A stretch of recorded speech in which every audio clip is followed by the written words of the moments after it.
We have chosen to do our YouTube assignment on Japanese greetings, titles, and social etiquette. And this project was completed by Jana Nasrallah and Kristen Days. Japanese greetings.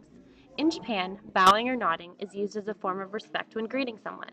When you meet a person of higher social status, it is important to ensure that the bow is deeper, a full 90-degree bend at the waist, whereas in a casual or informal situation, a smaller nod of the head is sufficient.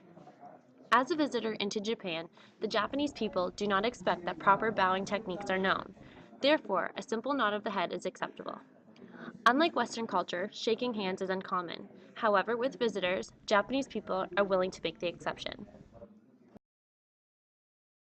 This picture demonstrates how to properly bow and greet in Japan.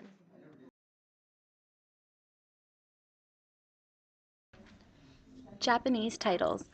In Japan, it is common for people to call each other by their last names followed by their first names.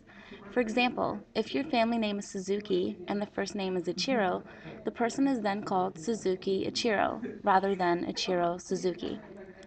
Family names are often related to three things: nature, geographical features, or locations. Family names consist of two Chinese characters, which are called kanji. It is a character that has its own meaning and corresponds to a specific word. First names consist of two Chinese characters, which usually refer to positive attributes such as intelligence, beauty, or love.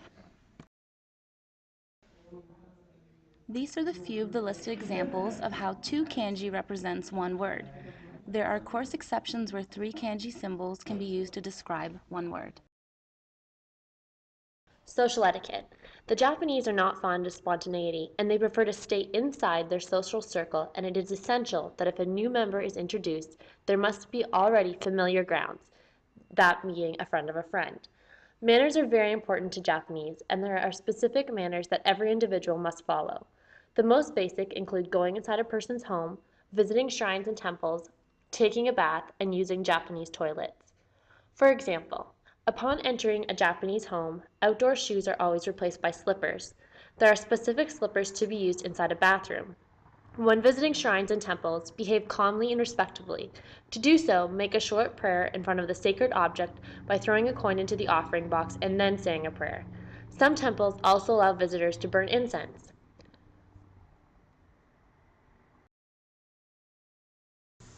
We've compiled a list of basic manners that we feel are essential to Japanese culture. As you can see in the previous slide, we've only gone into detail with a couple of them, but the list is as follows. It's important to have manners related to activities within the house, visiting shrines and temples, taking a bath, the use of Japanese toilets, table manners, the use of chopsticks, dining out, sitting techniques, various greetings, giving gifts, doing business, and names. Lastly is superstition. This picture illustrates how one must change their outdoor footwear to slippers to be worn inside a Japanese home.